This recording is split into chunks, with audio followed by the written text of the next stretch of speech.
계속해서 우리가 예레미야의 말씀을 묵상하고 있습니다. 특별히 21장에는 시드기야 왕이 언급되어 있죠. 시드기야 왕은 남유다의 마지막 왕입니다. 그래서 이 시드기야 왕을 통해서 예레미야에게 자신을 수행하는 몇 사람들을 이렇게 보내서 우리를 위해서 간구하도록 그렇게 이야기를 하죠.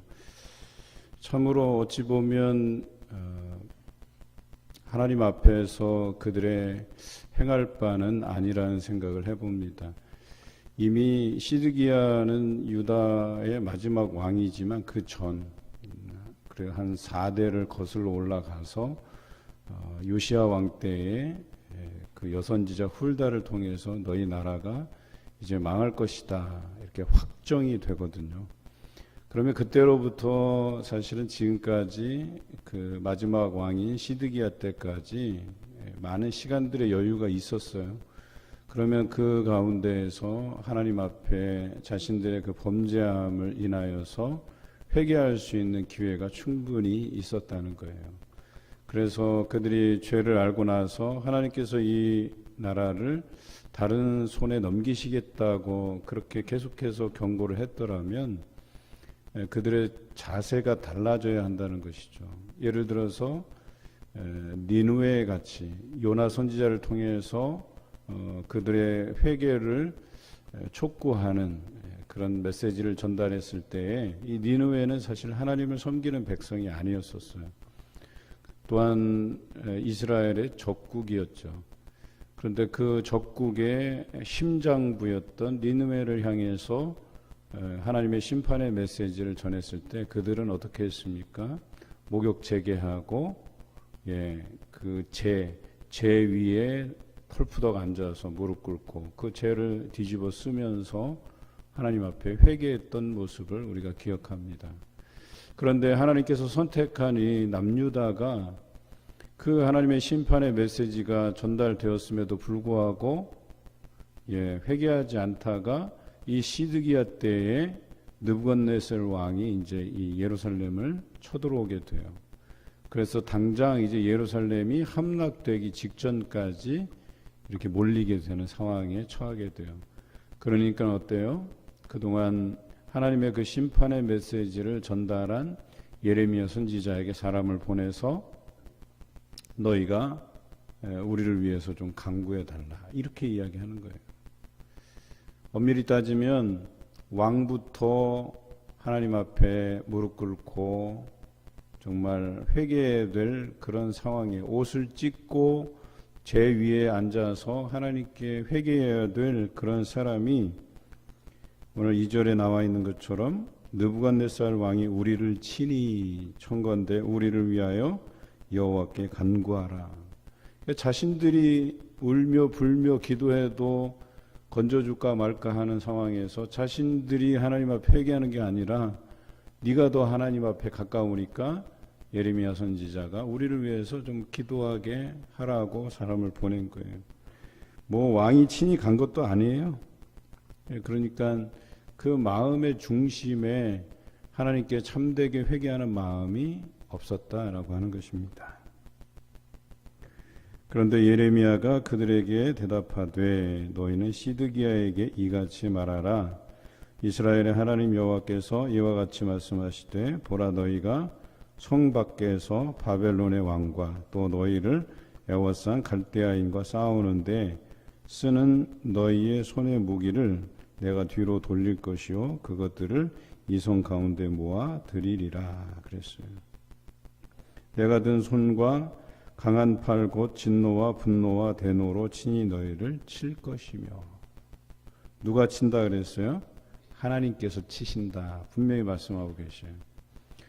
분명히 쳐들어온 사람들은 바벨론 왕 느부갓네살과 그를 따르는 군사들이 쳐들어온 거예요. 그런데 하나님께서 예레미야 선지자를 통해서 말씀하시는 바는 내가 칠 것이다 라고 이야기하고 계셔요. 그러니까 이 느부갓네살은 누가 보낸 거예요? 하나님께서 보내신 거예요. 심판의 도구로서 사용하신 거예요. 그런데 느부갓네살의 어떤 군사력이나 그런 무기들, 그런 힘으로 치는 것이 아니라 하나님께서 치시는 것이다. 이렇게 표현하고 계셔요. 내가 또 사람이나 짐승이나 이 성전에 있는 것을 다 치리니, 그래서 다 치신다 그랬어요. 그들이 큰 전염병에 죽으리라 하셨다 하라. 이것이 하나님의 메시지라고 하는 것이죠. 예루살렘의 그 처참한 광경은 예레미야 애가에서도 볼 수가 있어요. 그가 슬픈 노래를 지어서 예루살렘의 그 멸망당하는 모습을 이렇게 묘사했거든요. 그 안에서 먹을 것이 없어서 다른 자녀들을 잡아먹고, 오늘은 네 자녀를 잡아먹고 내일은 내 자녀를 잡아먹자, 이런 일들이 실제로 벌어지고, 또 양식이 없고 물이 없고 나중에는 전염병이 돌아서 많은 사람이 그 성내에서 아비규환의 현장 안에서 죽게 되는 그런 처참한 광경을 예레미야가 목격하게 돼요. 그 일이 실제로 하나님께서 말씀하신 대로 이루어진다라고 하는 것이죠. 또한 여호와께서 말씀하시는데, 그 후에 내가 유다왕 시드기야와 그의 신하들과 백성과 및 이 성읍에서 전염병과 칼과 기근에서 남은 자를 바벨론의 느부갓네살 왕의 손과 그들의 원수의 손과 그들의 생명을 찾는 자들의 손에 넘기시겠다 그랬어요. 죽는 자들은 죽는 거고 산 자들도 그들의 손에 넘겨서 일부는 죽고 일부는 바벨론으로 포로로 잡혀가게 된다, 이렇게 표현하신 거예요. 실제로 시드기야는 자신의 아들들과 어때요? 도망가게 되냐서 백성들 다 내버려 두고 자기들만 살겠다고 도망가다가 잡히게 돼요. 자녀들은 거기서 다 칼로 죽임을 당하고 시드기야는 두 눈이 뽑혀서 바벨론으로 잡혀가죠. 그곳에서 죽게 돼요. 아주 처참하게 죽게 됩니다. 그가 칼날로 그들을 치되 측은히 여기지 아니하며 긍휼히 여기지 아니하며 불쌍히 여기지 아니하리라 하셨다. 이렇게 표현하고 있어요. 불쌍히 여기지 않는다 그랬어요. 이제 하나님의 그 진노가 그 끝에 이르렀다라고 하는 것입니다. 여호와께서 말씀하시기를, 보라 내가 너희 앞에 생명의 길과 사망의 길을 두었노라. 너는 이 백성에게 전하라 하셨느니라. 이미 심판은 예고된 것이고 그 심판 가운데 생명의 길이 있고 사망의 길이 있다고 말씀하십니다. 그러니까 그 심판은 긍휼을 전제하고 있다고 제가 말씀드렸어요. 살 길이 분명히 있어요. 그것은 그들에게 소망 없는 것처럼 보였겠죠. 왜냐하면 바벨론으로 가서 70년을 살아야 되니까. 그런데 그것이 생명의 길이라고 하는 것을 알리신 거예요. 그리고 그 길을 걷지 않는 자가 사망의 길을 가게 돼 있다라고 하는 것이겠죠. 이 성읍에 사는 자는 칼과 기근과 전염병에 죽으려니와 너희를 애워싼 갈대아인에게 나가서 항복하는 자는 살 것이나 그랬죠. 그 목숨은 전리품 같이 되리라 그랬어요. 그러니까 한마디로 살 길이 있어요. 항복하는 길이에요. 그런데 단 그 목숨은 전리품 같을 것이다. 그들의 손에 맡겨진 바 되었다라는 거예요. 그들이 죽일 수도 있고 또 때로는 그들 중에서 뭐 영리한 자들을 뽑아서 잘 쓰기도 할 테고 또 일부는 어때요? 또 노예로 전락시켜서 또 그렇게 험한 일들을 또 당하게 될 수도 있겠다. 이렇게 이야기하고 있어요. 내가 나의 얼굴을 이 성읍으로 향함은 복을 내리기 위함이 아니요 화를 내리기 위함이라. 이 성읍이 바벨론 왕의 손에 넘김이 될 것이요 그는 그것을 불사르리라. 하나님께서 그 얼굴을 드시고 우리에게 나타내시는데 또 우리에게 여러 가지 징조를 통하여서 하나님께서 응답해 주시는데, 하나는 진노의 얼굴이고 하나는 우리를 구원하시는 구원의 은혜의 얼굴이라는 것을 우리가 잘 압니다. 그런 사인이 우리의 삶에서 와요. 그런데 우리가 그것을 자꾸 외면하기 마련이죠. 이 백성이 분명히 하나님께서 진노의 얼굴로 드러내시고 선지자를 통해서 말씀하시는데도 불구하고 하찮게 여겼어요. 그런 일이 우리에게 벌어질 거라고 생각하지 않은 거예요. 여러분, 말씀을 경히 여기면 그 메시지에서 주시는 우리에게 정말 유익한 말씀, 그것이 들어서 실천하면 생명의 길이 되겠지만 그 말씀을 경히 여기면 그것이 사망의 길이 되고 심판의 길이 된다라고 하는 것이에요. 그런데 우리는 정말 이 말씀에 대해서 너무 편협한 자세로 받아들일 때가 많아요. 나한테 좀 유익한 말씀 같으면, 또 긍정적인 말씀 같으면 내가 받아서 즐거워하고, 또 나에게는 좀 쓴 내 뭔가를 지적하고 내 삶에서 어떤 부분에 대해서 찔림이 되는 말들이라면 싫어하고 배격하고 받기를 거절하고. 오늘 남유다가 그러했다는 거예요. 예레미야 선지자를 통해서 뭐 좋은 이야기가 나오지 않아요. 뭐 평안하다, 은혜롭다, 너희가 형통할 것이다, 이런 이야기가 아니고 망할 것이다, 너희가 이렇게 살다가 하나님의 심판을 받을 것이다. 누가 좋아하겠어요, 이런 이야기들을. 그리고 그들의 어떤 지도자들로부터 백성에 이르기까지 그들의 아주 자세한 부분까지 그 폐부를 들여다보는 것처럼 그렇게 자세하게 그들의 잘못을 지적해내는 말씀을 그들은 듣지 않았어요. 싫어했어요. 심지어는 예레미야를 잡아서 죽이려고까지 했다는 거예요. 결국에는 어때요? 하나님의 그 얼굴 드심이 그에게 심판으로 다가온 거예요. 그 사인이 바벨론 왕 느부갓네살의 그 전쟁 첫 번째 전투에서 그들이 느낀 거예요. 아, 이게 하나님의 우리를 향한 사인이구나. 이제 우리가 죽게 되었구나 라고 하는 그 위기를 감지한 거예요. 이제는 늦었다는 거예요. 이제는 하나님께서 뭐예요? 너에게 대한 긍휼은 없다라고 말씀하시잖아요. 그리고 지금까지 그 심판의 메시지를 통해서 들은 이들이 하나님의 말씀대로 우리가 항복하며 나아갈 것이다 했을 때에 그들은 생명의 길로 인도함을 받고 70년 포로기를 지나서 다시 고향으로 돌아와서 얼마간 하나님을 중심으로 해서 또 믿음 가운데 살게 되고 또 사회 개혁을 추진하게 되고, 그래서 그들이 어때요?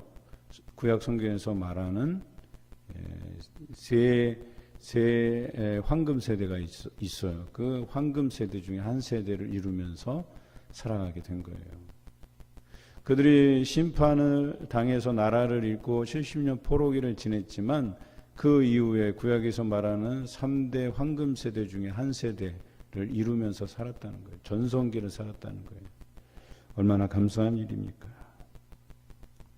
오늘 11절부터 마지막 절까지는 유다 왕의 집에 내린 벌에 대해서 이야기합니다. 다윗의 집이요. 이거는 이제 이 나라를 통치하는 그 왕의 후손들이잖아요. 그러니까 다윗의 왕조란 말이에요. 그래서 다윗의 집이요, 너는 아침마다 정의롭게 판결하여 탈취 당한 자를 압박자의 손에서 건지라. 그리하지 아니하면 너희 악행 때문에 내 분노가 불같이 일어나서 살으리니 능히 끌 자가 없으리라.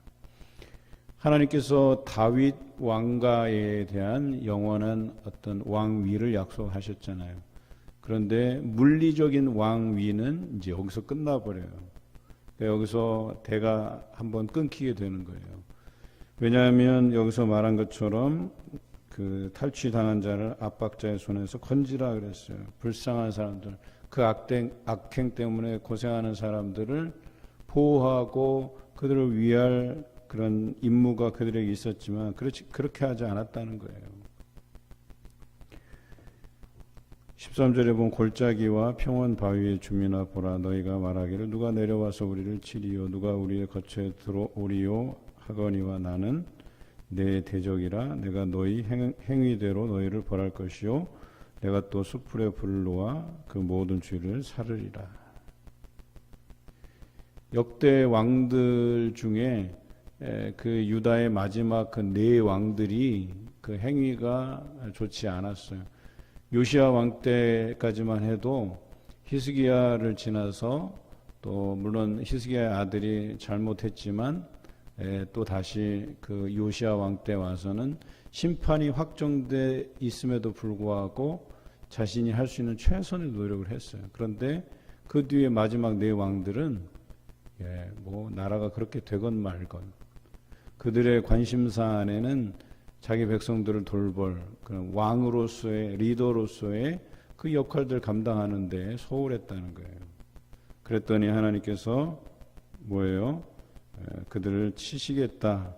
그리고 친히 하나님께서 너희의 대적이 되시겠다. 여러분 이러면 끝난 거예요. 하나님께서 반대편에 서 계시다라고 하면 살아날 길이 없다는 거예요. 저는 이 표현이 너무나도 충격적이었었어요. 나는 내 대적이라, 이 표현이. 여러분 하나님 앞에서 맞상대해서 여러분들이 이기실 수 있으세요? 그 하나님의 심판의 소나기에서 벗어날 수 있으리라고 보시는 거예요? 그렇지 않잖아요. 우리가 잘 알잖아요. 그럼에도 불구하고 우리의 삶이라고 하는 것이 자꾸 하나님의 대적으로서 서가는 거예요. 하나님을 대적해요. 말씀에 순종하지 않아요. 받으려 하지 않아요.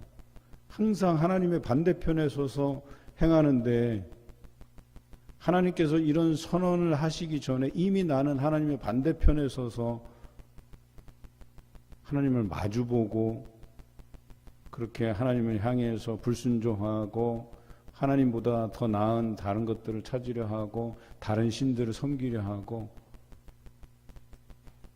그럼 결과적으로 하나님께서 선언할 수 있는 것은 뭐예요? 나는 너의 대적이다. 나는 너의 적이다. 이렇게 표현하실 수밖에 없는 것 아니겠어요? 그래서 결과적으로 하나님께서 모든 것을 불사르리라. 모든 것을 심판하시겠다. 모든 것을 사라지게 하시겠다. 이렇게 말씀하시는 것이죠. 오늘 이 말씀을 통해서 우리 하나님께서 우리 앞에 놓여진 생명의 길, 사망의 길, 우리는 이 두 가지 안에서 반드시 선택하는 삶을 살게 돼 있어요. 여러분이 오늘 선택하고 걸어가는 길이 생명의 길인지 아니면 여러분이 선택한 길이 사망의 길인지를 정확히 직시하시길 바라요. 적어도 여러분이 생명의 길을 가길 바라요. 하나님을 대적하는 길이 아니라 하나님의 말씀을 따르고 순종하는 길을 선택하며 살아가시는 여러분 되시기를 주님의 이름으로 기원합니다.